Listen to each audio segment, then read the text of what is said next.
New York City, April 10th, 1939, a few minutes before 9 in the morning, Frank W. Sear, 38 years old, a professor of rural education at Teachers College, Columbia University, stood at the front of the Grace Dodge Room and counted chairs as they filled. 48 states had sent someone. Not every state had sent the same kind of someone. A few sent state transportation officials, others a school board representative, a handful sent whoever in the department came closest to an engineer. But every one of the then 48 states had a person in that room, and Sear had spent the better part of 2 years making sure of it. On the table at the front were 50 strips of paint, cut and labeled, ranging from a pale lemon yellow through gold to a deep orange red. No one in the room yet knew that before the week was over, a small group chosen from these 48 delegates would use those strips to settle, by vote, the color of nearly every school bus built in the United States for the rest of the century. What the room did know, because Sear had spent 1937 and 1938 finding out, county by county, state by state, was that the vehicle currently carrying their children to school had no agreed definition at all. Not its color, not its size, not the width of its aisle or the placement of its door. The 7 days ahead were not a ceremony. They were a working session funded by a $5,000 grant from the Rockefeller Foundation, called because Sear's own research had turned up a problem no single state government had been positioned to solve on its own. What had 2 years of looking actually found? And why had it taken a conference room in New York City, well over 1,000 miles from the nearest wheat field, to fix a problem that belonged on paper to 48 separate state governments, and none of them at once? What Sear's study had found between 1937 and 1939 was not a single problem, but a pattern of unrelated local solutions, each one reasonable on its own and incompatible with every other one. In rural areas across the country, the vehicles that carried children to school were still, in many districts, the same horse-drawn farm wagons that had been doing the job since the 1880s, open or canvas-curtained wagons known in the trade as kid hacks, loaded from the rear so the team of horses wouldn't spook at children climbing in front of them. One Kansas district was still using horse-drawn wheat wagons specifically, pulled directly off farm duty for the school run. Where motorized vehicles had replaced the wagon, the replacement was just as often a converted truck, a wooden box bolted onto a commercial chassis, as it was a purpose-built bus body. Color told the same story. Sear's survey turned up buses in every shade a paint catalog offered, with no relationship between color and function. One district, hoping to instill patriotism in its riders, had painted its fleet red, white, and blue, a scheme that looked appropriate on a parade float and made the bus considerably harder for an oncoming driver to identify on a dim rural road. Manufacturers had their own complaint, separate from safety, with no agreed body length, door placement, or aisle width from one state to the next. A company building bus bodies could not standardize a production line. Every order was close to custom work, which kept costs high and made it difficult for any manufacturer to build at the volume that might have brought the price down for cash-strapped rural school boards. None of this was framed in 1937 as primitive.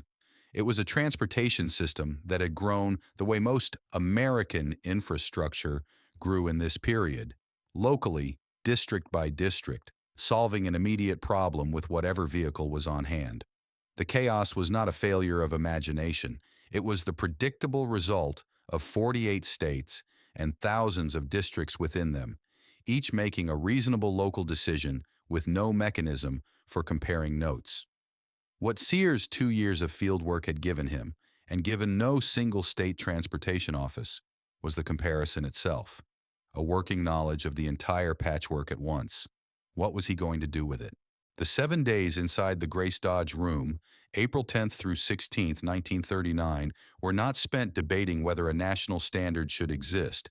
Everyone in the room had already agreed to that by showing up. The 7 days were spent negotiating what the standard would actually say, line by line, for 44 separate specifications: body length, ceiling height, the width of the center aisle, the placement and operation of the entry door, window dimensions, and more, alongside the color. Each of those numbers carried a delegation's specific operating conditions inside it. A state running buses on narrow mountain roads had a different tolerance for body width than a state running long, straight distances across open plains. A state with a harsher winter cared about heater placement and window seal in a way a warmer climate delegation did not need to. The aisle width discussion was not an abstract preference for spaciousness. It was a question about how fast 40 children could move toward an exit in an emergency and how a driver, alone at the front of the vehicle, could see down the length of it.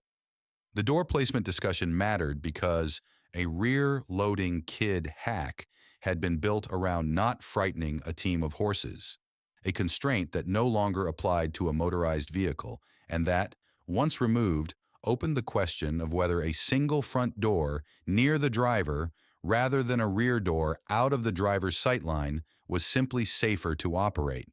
Manufacturer representatives sat through these discussions because every dimension settled was a dimension they could finally build to at scale. Paint specialists from companies including DuPont and Pittsburgh Paints were present specifically for the color question, which the conference treated as significant enough to require its own dedicated technical input rather than a quick show of hands. By midweek, 43 of the 44 standards were largely a matter of working through engineering and operational logic to a number everyone could accept. The 44th, the color, was treated differently. It was saved deliberately for its own extended discussion because unlike a door's swing radius or an aisle's width, a color was something the delegates had to evaluate by eye, under actual light, with paint that did not always mix to an identical shade twice.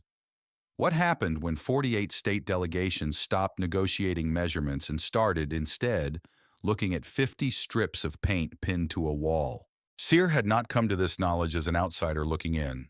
He was born in 1900 on a farm near Franklin, Nebraska, and grew up in the kind of rural community his eventual study would document. A place where school transportation, when it existed at all, was whatever a family or a district could arrange with the vehicles already on hand. After Grinnell College and a bachelor's degree in education from the University of Nebraska, he taught and then served as superintendent of schools in Chappell, Nebraska, before going east in 1930 to study at Teachers College, where he completed a doctorate in 1933 on the administration of rural schools. That background was the reason his 1937 survey was not a desk exercise. Sear went to the districts himself, across roughly 10 states, and looked at what was actually running the routes. Not what a state office reported on paper, but what was parked in front of the schoolhouse on an ordinary morning. The knowledge that produced was not abstract. It was the specific comparative picture of a national system that no state administrator could have, because no state administrator had a reason to drive past the school bus fleets of 9 states that were not their own. A transportation official in Georgia knew Georgia's buses. A transportation official in Oregon knew Oregon's. Sear, by 1939, knew both, along with 46 others, and could see what neither of them could, that the differences between states were not driven by different problems. They were driven by the absence of any shared answer. That was the case he carried into the Grace Dodge room, and it was also the case the manufacturers had been making on their own, for their own reasons, for years. School bus bodybuilders needed a standard as much as any school district did, not for safety in their telling, but for production. A body length that varied by inches from one state's specification to the next meant a manufacturer could not run a single assembly line for the national market. Every order required its own adjustment. Sear's research and the manufacturer's economic argument were not the same case, but they pointed at the same solution, and that overlap is part of why the conference happened at all and why it was funded. What happened when these two motivations, Sear's safety and consistency research and the manufacturer's production economics, sat down together with 48 state delegations for 7 days, each with its own existing fleet, its own climate, its own roads, and its own reasons to resist changing what it already owned? The color discussion did not begin with yellow. It began with 50 strips of paint, hung along a wall of the Grace Dodge room, running from pale lemon through gold to a deep orange red. The full range a 1939 paint catalog could plausibly justify for an exterior vehicle finish. Delegates and paint specialists worked through them by elimination, not by immediate consensus, narrowing the field over hours rather than minutes. The standard they were trying to set was not a pleasant color. It was a specific falsifiable claim. Which of these 50 options would remain legible at a distance in the particular low light of a rural morning or a rural late afternoon when a school bus and an oncoming car might be sharing a narrow, unlit road with no street light and no painted center line? The test the room kept returning to was simple to state and not simple to satisfy. Black lettering, the route number, the word school, the district name, needed to read clearly against the body color in semi-darkness. Several strips failed this test even though they looked perfectly fine under the room's daytime windows. By the end of the deliberation, the room had not settled on one single shade, but on three closely related shades of yellow, a range rather than a single chip, because the paint formulations available to manufacturers in 1939 could not be guaranteed to mix to an identical hue twice. A small group drawn from the full delegation made the final call. Sear himself, by his own account years later, always thought the chosen color read more orange than yellow. The room called it yellow anyway and gave it a formal name: National School Bus Chrome. Before you can understand why this particular argument, legibility in low light on a road with no other illumination, mattered enough to consume a full block of the conference's time, you need to understand what a rural county road actually was in 1939. Across most of the then 48 states, these were not paved, lit, lane-marked roads. They were graded dirt or gravel, often without a painted center line, shared at dawn and dusk by farm trucks, the occasional remaining horse-drawn wagon, automobiles without modern headlight standards, and now, increasingly, motorized school buses moving through exactly the hours, early morning, late afternoon, when natural light was weakest and visibility mattered most. A color was not a cosmetic decision in this context. It was the single piece of school bus design that depended entirely on being seen by someone else, on a road neither the bus nor the oncoming driver fully controlled. That was the criterion the room kept testing every standard against, color included, and Sear later said it plainly. The question asked of every one of the 44 standards again and again was simply whether it would improve safety. What did it mean the first morning these standards began appearing on new buses? For a family at the side of a road that had never had a reliable way to identify which approaching vehicle was the one carrying their child. Before the conference, a child's understanding of the school bus was necessarily local because there was nothing about the vehicle itself to generalize from. A child in one Nebraska district knew the particular wood-bodied truck that came down their road, in whatever color that district had chosen. A child 2 counties over, riding a different vehicle in a different color, had no reason to think of the two vehicles as the same kind of thing, because visually, they were not. The bus was specific to a place. It carried no information beyond its own route. What the conference produced, once the standard reached actual production lines in the years that followed, was something that had not existed in American rural life before: a single visual signal that meant the same thing regardless of which state, which district, or which manufacturer had built the vehicle in front of it. A child standing at a roadside stop in Nebraska, a child in Oregon, and a child in Georgia were for the first time watching for the same color, the same shape of vehicle, the same general silhouette, not because their districts had coordinated with each other, but because all 3 districts were now drawing from the same standard. None of the 3 children needed to be told what the approaching color meant. It meant the same thing it had always meant locally, but now it meant that everywhere at once. This is the kind of detail that is easy to treat as a minor footnote and is worth taking seriously instead. A shared visual symbol, recognized identically by children who would never meet each other across 3 different regions of the country, is not a small thing for a 6 or 7-year-old's understanding of the world. It is one of the first instances in a child's daily experience of a national system made visible. Proof, delivered every school morning without anyone explaining it, that they belong to something larger and more uniform than their own road. For parents, the same standardization carried a more practical weight. A uniform, identifiable, construction standardized vehicle replacing a patchwork that had included converted trucks and, in places, a horse-drawn wagon pulled directly off farm duty.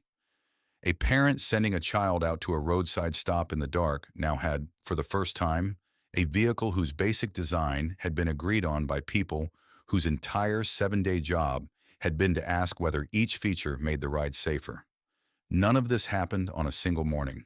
Adoption moved at different speeds in different states, depending on budgets, existing fleets, and how quickly a given administration chose to specify the new standard for buses ordered going forward.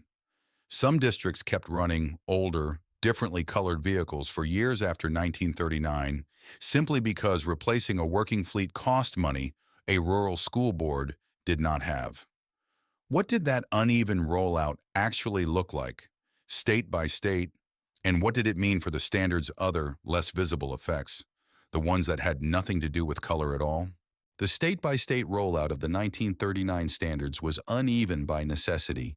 No state was required to scrap a working fleet overnight, and most did not. The standard governed new construction, which meant its effects appeared first in the buses, ordered for the years immediately following the conference, while older mismatched vehicles continued running their routes until they wore out or were replaced on the district's own schedule. A few state administrations moved quickly to specify the new construction and color requirements for upcoming orders. Others retained their own established practices for considerably longer, and the transition, taken as a whole across the country, was a matter of years rather than a single season. What mattered more than the speed of adoption was what the standard did once it was in place, because its effects reached well past the bus itself and into the daily mechanics of every route it touched, including routes Sear and the other delegates never saw and never planned for individually. Before 1939, a driver moving from one district's fleet to another's, or a new driver inheriting a route, had to learn that specific vehicles' specific quirks, where its door was, how wide its aisle ran, how its specific body sat relative to its specific steps. After the standard, a driver could reasonably expect a consistent door placement, a consistent aisle width, and a consistent loading height across a fleet built to specification, regardless of which manufacturer had built which bus or which state had ordered it. The standard did not design a single route. It designed the vehicle mechanics that every later route in every state would be built around the predictable step height a young child could manage alone, the predictable door swing a driver could operate the same way, morning after morning, no matter which bus on the lot they were assigned that day. Before you can understand how significant that consistency was, you need to understand what a school district's transportation department was actually managing in this period, a fleet that, in many counties, mixed vehicles from several different manufacturers and several different purchase years, operated by drivers who moved between routes and sometimes between vehicles as schedules required. A standardized door, aisle, and step height meant that mechanical familiarity built on one bus largely transferred to the next one, instead of resetting with every reassignment. This is not the kind of effect that shows up in a child's memory or a driver's daily log. It shows up only in the absence of friction, in the routes that ran smoothly enough, year after year, that no one had reason to write down why. The conference itself did not end with the final gavel in April 1939. It became the first meeting of what is now a recurring event, held roughly every 5 years and known today as the National Congress on School Transportation, returning periodically to review and revise the specifications the original 48 delegations had set. Most of those original 44 standards have, in fact, been revised at least once since 1939, as materials, manufacturing methods, and safety understanding changed. Given how much else moved, what is the one part of the original 1939 agreement that the recurring conferences have never touched? The one part of the 1939 agreement the later conferences have never revised is the color. Nearly everything else has moved, but it is worth stating plainly what the 1939 standards were never built to address in the first place, because the gap matters as much as the standard itself. The 44 specifications adopted in the Grace Dodge Room govern construction and visibility, body dimensions, door placement, aisle width, the legibility of black lettering against a painted surface. They said almost nothing about what happened to a child's body inside that vehicle in the event of a crash. There was no seatbelt requirement. There was no fuel system integrity standard. There was no structural rollover specification. None of that absence was an oversight by the 1939 delegates. Crash protection engineering as a field was decades away from the tools and the data that would eventually make those standards possible. The gap closed slowly, and not from the same direction the 1939 conference had come from. The 1966 National Traffic and Motor Vehicle Safety Act gave a federal agency, eventually the National Highway Traffic Safety Administration, authority to regulate motor vehicle safety nationally, including school buses. But it took a further congressional amendment in 1974 to direct that agency specifically towards school bus seating systems, window and windshield construction, emergency exits, and fuel system integrity. The standards that amendment produced, covering rollover protection, body joint strength, and passenger seating and crash protection, became effective for newly manufactured school buses on April 1, 1977, 38 years after the color had been settled. The passenger seating standard that emerged from that 1977 rulemaking did not require seat belts on large school buses, and still does not as a default federal matter. It required something called compartmentalization instead. Closely spaced seats with high padded seat backs designed to contain a child within a protected zone during a crash without requiring the child to take any action, such as buckling a belt, beforehand. Federal regulators concluded that this passive protection, combined with a large bus's greater mass and higher seating position relative to a passenger car, provided effective protection on its own. Though several states, beginning with New York in 1987, later passed their own laws requiring belts on newly purchased buses regardless of the federal default. Small school buses, which experienced different crash forces because of their lighter weight, were required to carry seat belts under the same 1977 rule. None of this is a story of negligence on either end. The 1939 conference solved the specific problem it had the tools and the mandate to solve: getting children into a consistent, visible, well-built vehicle in the first place. The 1977 standards solved a different problem that required different science, decades of crash data, and a federal regulatory apparatus that did not exist in 1939. Given that almost every other dimension of school bus design, construction, crash protection, fuel safety, has been revisited, expanded, or entirely rebuilt since that first conference, what does it actually mean that the single most subjective, least technical decision the delegates made that week is the one piece of the original 1939 agreement that has survived completely untouched? Of the 44 standards delegates signed off on in April 1939, color was the only one decided by something closer to a guess than an engineering calculation.